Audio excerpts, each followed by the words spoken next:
What's going on, Black Natives? It's your boy Saint Piper, aka The Black Native, and I just want to talk to y'all about my dream last night. As y'all know, we just had the pink moon, the super moon, the full moon, and it was extravagant, man. My dreams have been affected greatly because I've been moon gazing every day, as well as sunbathing and getting out in nature. Now, I've been remembering all of my dreams, if not all of it, most of it.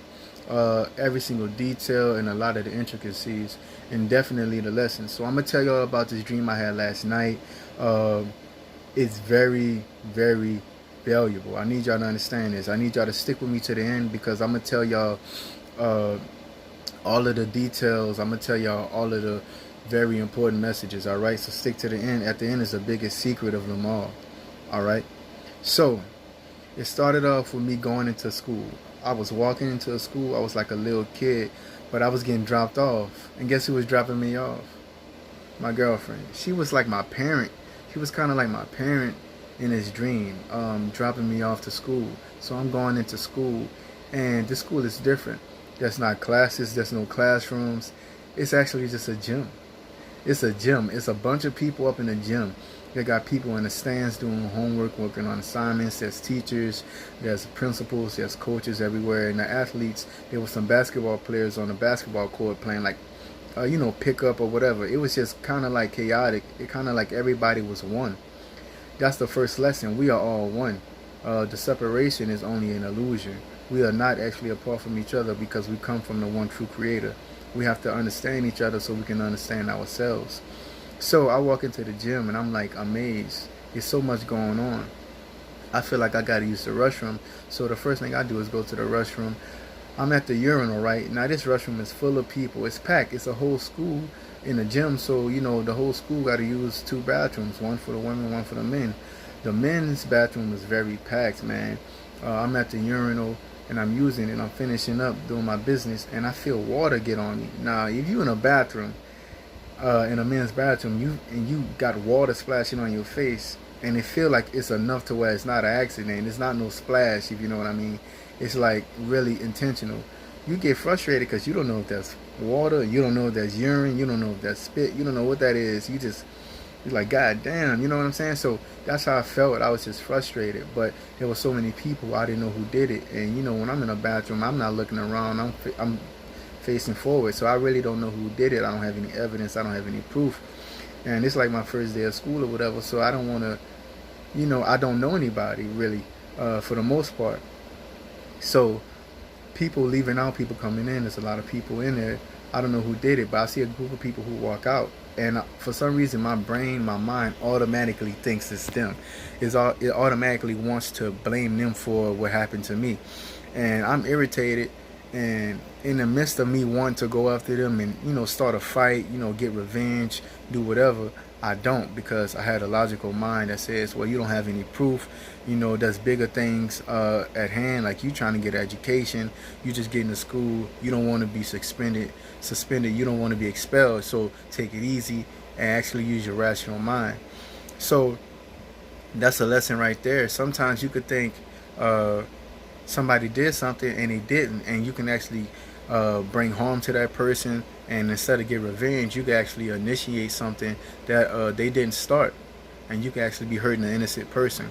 Now, another reason I didn't go after them, because I don't even know if they did it, and even if they did do it, I didn't know if it was actual. I didn't know their intent. So it would be unfair for me to go at them. And what if it was an accident? Or what if they didn't do it? So be careful when your emotions get you all riled up. This is a lesson for me. I need to learn this with my emotions. Try to be logical. Try to, just take your ego out of the things and just stay focused on the bigger picture and have some forgiveness and give grace straight up. Let it slide, because at the end of the day, it didn't kill me. I could just wash my face. I could just wash my hands and move on. Y'all. So that's the first lesson. All right. Lesson number 2, I walk out and I'm just on the sideline. I let it slide. I'm trying to cool down. There's bigger things at hand. I'm looking at the basketball players on the court pick up basketball. And then all of a sudden, the whole gym turned into outside. and I was outside, and it was just me and the people on the court. For some reason now I could recognize the people on the court as people that are friendly with me, maybe like whatever. In this dream world, they felt very familiar. They were playing basketball, they were joking, you know what I'm saying? It was all cultures, black, white, whatever. I just had friends. And it was hot outside, it was warm. They had their shorts on, they had like short sleeve shirts on. They were really getting into it, sweating and everything. It was a hot day. And the game was almost over. I was just waiting my turn. But I wasn't really worried about playing. I just was there enjoying the moment, being around my group, being around my friends, and seeing them enjoy life. You can enjoy life by just seeing other people enjoy life as well. So that's another lesson. But the major lesson I want to show y'all is that when that game was over, I had two other friends who were on the other side of the court waiting their turn. And, well, we thought they were waiting their turn, but they actually wasn't. When the game was over, they asked if they had next. And if you don't know what basketball means, if you have next, that means you're going to play after that game is over.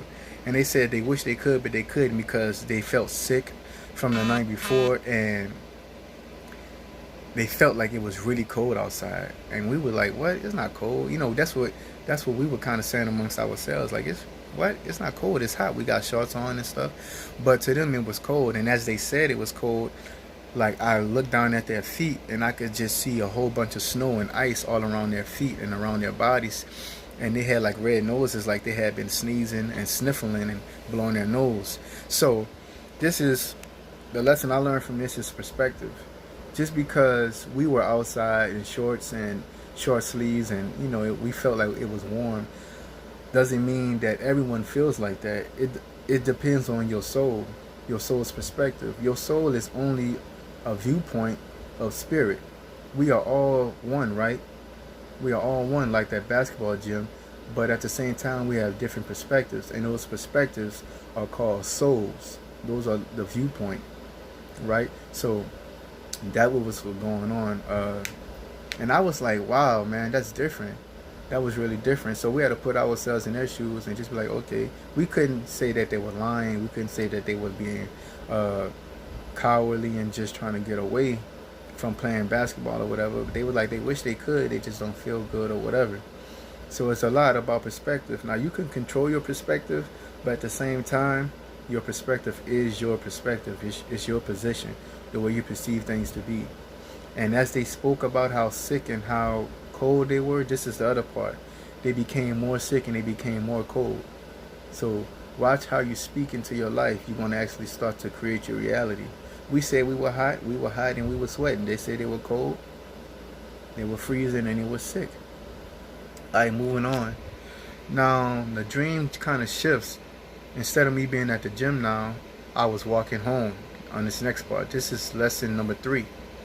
I was walking home. It was dark now, and it was no longer daytime like the first 2 lessons. Now it's dark time, and I'm walking home. And I get to the house. Well, I live in an apartment. I get to the apartment, and I open the door, and the apartment right next door, there's somebody that actually stays there. It's not vacant. Someone was visiting them. The person who was visiting them pulled up in like a SUV, and he hopped out, and they were like all sad. They were all crying. They were like just all out of sorts, and they were just really having a hard time with something. And because I'm just a concerned person, I popped my head out, and as they going into the next door, knocking on the door, I'm like, is everything all right? How can I help? How can I assist? Like, what's going on? And I don't remember what she said, but she was crying. And the feeling I got, I'm going to talk about the feeling since it is the dream realm. I got a feeling like something was really wrong. Like the person she was visiting, like my next door neighbor, was dead, was hurt, or something. It was just a devastating tragedy. And it was personal to that person. And so there was nothing I could do. That's what it felt like. As I asked, whatever she said, I don't remember exactly what she said, but there was nothing I could do. There was no way I could fix the situation, so I just moved on. There was no way that I could be of assistance, so I moved on. In life, there's going to be relationships, that's going to be moments, that's going to be scenarios, situations where you're not going to be solution. Anything you do could actually make it worse. So I just went back inside. That's a lesson right there. Just move on from dead situations. Move on from things where you can't benefit from it, and if it can't benefit you. All right. So I go inside now. I cut on the lights. I start to fix me some cereal because I've been hungry, and the cereal, I'm putting it in a bowl, and my girl walk in, and I'm thinking in my head, I need to take a bath. I've been out all day. I've been at school. I've been doing all these different things. I need to take a bath. And, she said, hey. I said, hey. You know what I'm saying? Everything looking clean because she mopping. She keeping the house clean and stuff like that. And she on the phone with her friends. And I think that's important because, that communication. That she was on the phone and she knew that I wanted to take a bath because she told me right after that, I got your bath water running. And I was like, wow, man, that's crazy because I just, was thinking I need to take a bath. I've been out all day. She said, I know. I think the phone was there to represent your higher selves communicating, telepathic communication, because we have an ether, and the ether is like where all of our ideas and messages actually float around.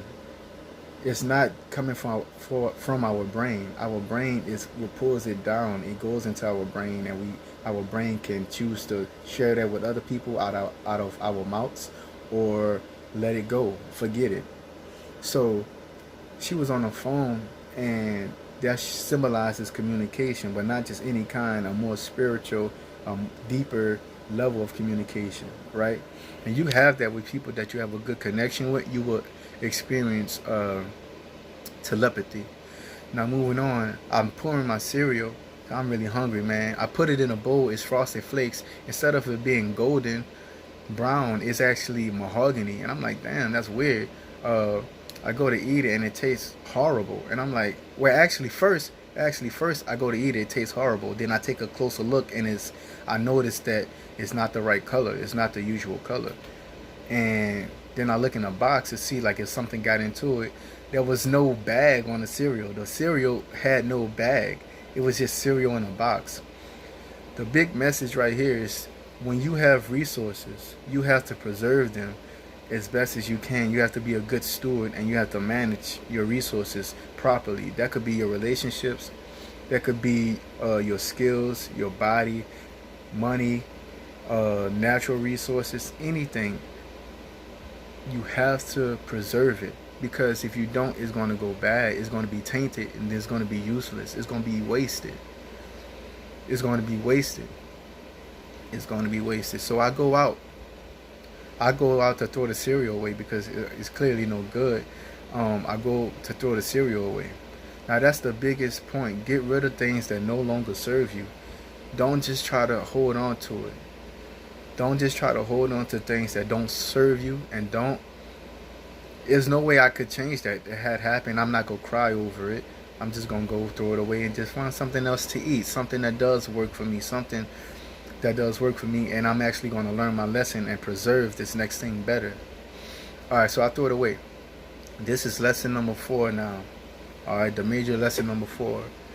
I told my girl I'm going to be back inside, and I take a walk out, to throw the cereal away. But as I'm throwing the cereal away, I just get further and further away from the house, and I just end up in somebody's front yard. And all of a sudden, I'm sitting down at a drum set. Now, if you don't know me, I'm a musician. I'm an artist. I love music. I've been playing the drums since I was 4 or 5, and I've been banging on things since I came out the womb. And so that's my natural state. That's what I love to do. That's one of my passions, right? Music. But I'm in this yard playing at these drums, and when I tell you, these drums are beautiful to look at, and they sound like God himself created them. It sounded like Yahawah created these drums. The snare drum sounded perfect. The cymbals, the hi-hats, the toms, the bass drum, everything sounded perfect. So I started playing on them, and I just wanted to touch them. I'm sitting here somehow, you know, I just appeared here, so I just want to start playing on them. I had 6 in my hand. I know in my mind I need to go home because my girl waiting for me, and she didn't clean the house, got the bath water ready. And I know it's not just for her, it's for me too. We share a home, so I know she had me in mind, especially when running my bath water. You know, that was overtaken by the thought of me playing these drums and doing what I'm supposed to do. It felt so right. Playing the drums felt so right, these particular drums, that I couldn't stop. The more I played, the more I wanted to play it. It was uncontrollable. It was irresistible, and I kept playing. I just kept playing. I played, matter of fact, all night until the sun came up. I didn't go back home, and I felt bad, but I felt so good. It's like, this was my calling. This was my calling. I was the only person outside that I could see. It was dark, and it was just me and this drum set.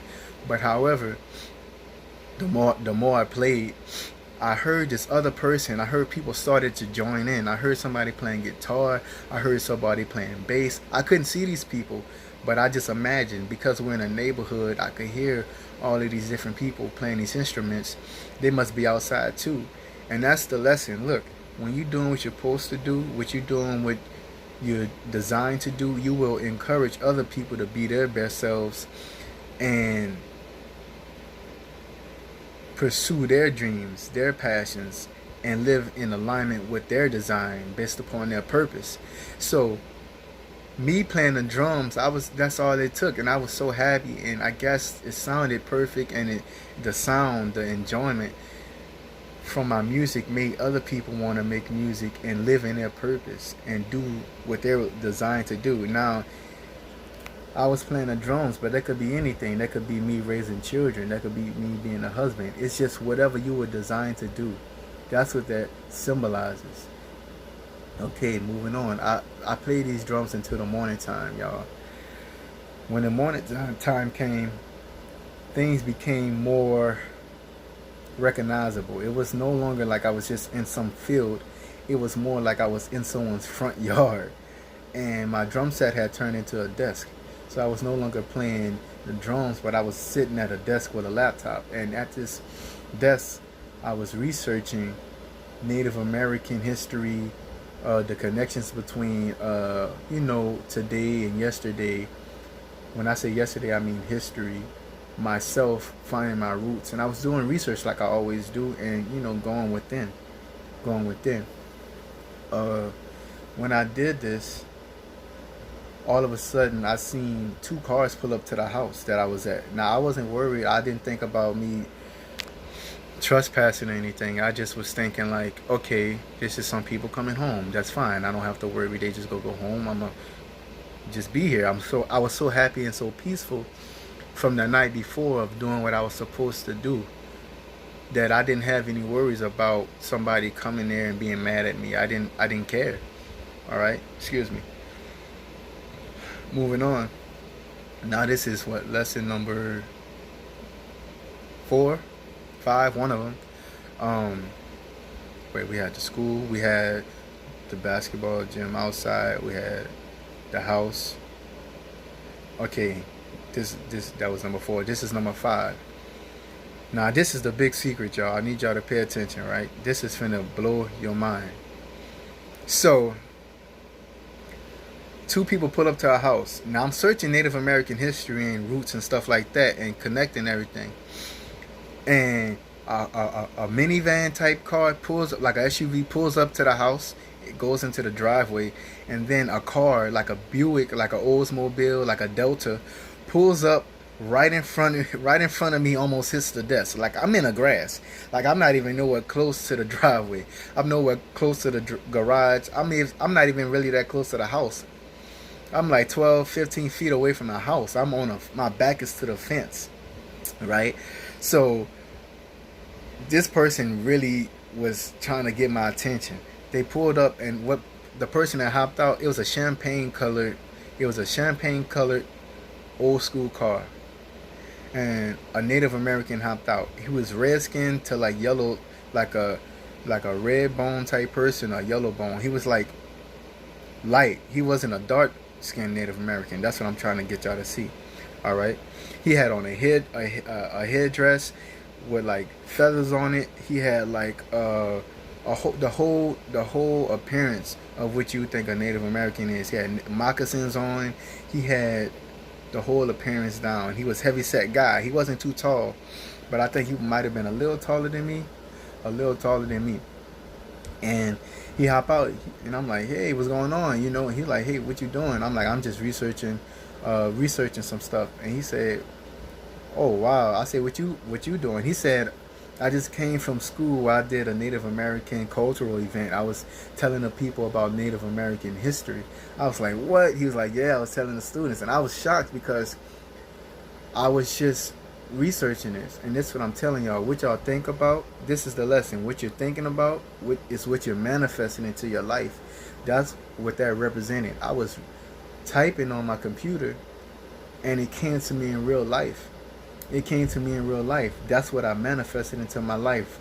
The answers, authentic truths, authentic messages from real people instead of just looking it up on like a search engine on the internet. It really came to me. So the first thing I asked him after that was, crazy, do you know who is the oldest person in your family? He said, what? I said, who's the oldest person? He said, why? I said, well, I want to know who's the oldest person in your family and if you talk to them, because I want to know if you know your roots. If you know your roots, then you could tell me your roots. I said, who's the oldest person in your family? He said, I don't know that, but I could tell you that my roots is, I'm from the whatever. He gave me a specific name to this tribe, y'all. It was real. Man, it was so real. He gave me a specific name. It was like, I don't remember it, but it was like Anumi, or I'm from the Sumi tribe, or a Mooney tribe, or something like that. And I was like, what? He was like, yeah, nah, none of my people still are still with that. I mean, like, none of my people, like, we're not in that land. How did he say it? Hold on, give me a second. He was like,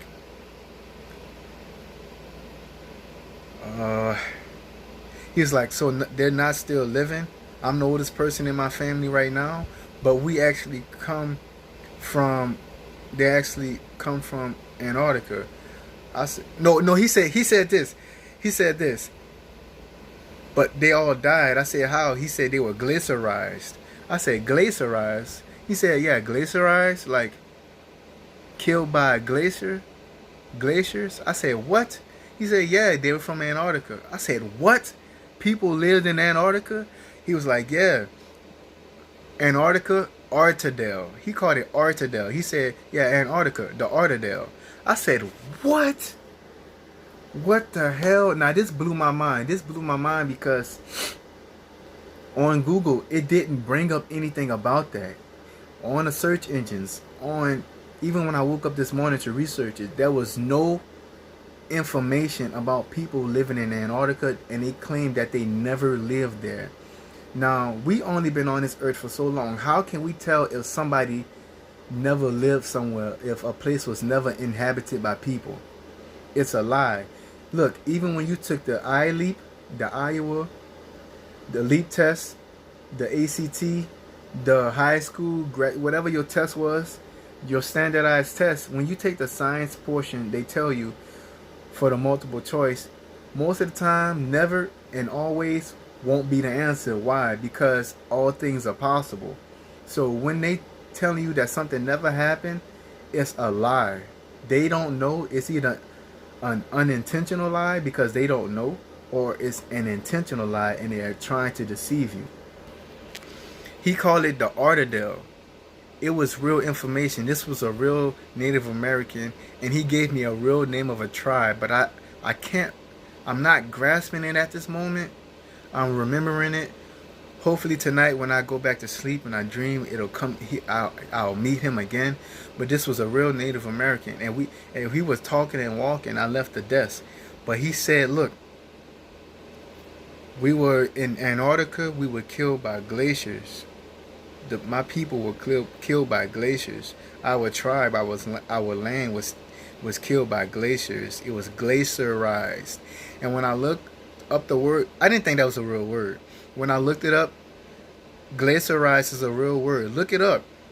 It's not a popular word, but it's actually real, and it's because when land becomes inundated with glacier, with ice, snow, just taken over by it. Bro, this is insane. Like, it's real. There was people who lived in Antarctica. I don't have physical proof to tell you that, but if you believe in messages, ancestors, guides, whatever from your dreams, spiritual messages, bruh, you gotta believe me. People lived on Antarctica, and he called it the ARTADEL, and he gave me the real name. If you look up ARTADEL, nothing will come up. If you look up people who lived in Antarctica, nothing will come up. Why? Or they'll say nobody ever lived there. They had one picture that made it look like the people would look like monkeys, like real monkeys. But that's not true. Antarctica wasn't always frozen, because think about this. This is the lesson about words. He said the land became glaciarized, which means it became inundated by ice and snow, by glaciers, which means it wasn't always ice and snow. It was not always ice and snow. There was a time where it wasn't ice and snow, and that's when his people stayed there. Our map today will make Antarctica look like it's at the bottom. The flat map and other maps make it look like Antarctica is surrounding the whole planet. Global warming, there's a lot of things that make people think different ways about Antarctica, and we don't want it to melt. We don't want the ice to melt. What if the ice has to melt for things to be like it was supposed to be? If there were civilizations there, then we can find out a lot about our own planet. This is very important. He said the name of the tribe. He was actually telling me history, and he was teaching other people history. He was a spiritual guide, and I met with him, and he called Antarctica the ARTADEL. The ARTADEL, like THE, and then separate the word ARTADEL, ARTADEL. Bro, that's crazy. That's crazy. And when he spoke to me, I could see the land. I could see the land being full of life. I could see the land being full of animals, people. I could see the land being alive and not dead. I made a video yesterday about temperature, and how temperature is a direct reflection of energy. They ran out of energy. That's why things are dead down there. The energy is very low. But it's being awakened by global warming, right? It's being awakened, and they don't want you to know that. It's going to be inhabitable again. Man, I love y'all. These are all the lessons. I think that was the 5th lesson. That was the 5th lesson, y'all. Antarctica is not a wasteland. It's an ancient civilization that we're going to discover in the future. But it's already been there, and it's always been there. There may be pyramids, there may be sculptures, a whole town, tunnels. Man, we don't know. Like, man, I'm so excited. But that's all of the dreams I had last night. A lot of those messages were for myself, but if I could learn something from it, maybe you could too. And that's why I'm telling y'all these things. It's St. Piper here, Black Native. Thanks for sticking with me to the end. Use these lessons in your life, man. And that's a big secret. I don't think they want people to know that. A lot of people are going to side with science on this last message that I shared with y'all from the dream, but who cares? They're not supposed to be there anyway, and it's not for everybody to experience a life of abundance through faith. Love y'all, man. It's been real. Have a good day, y'all. Peace.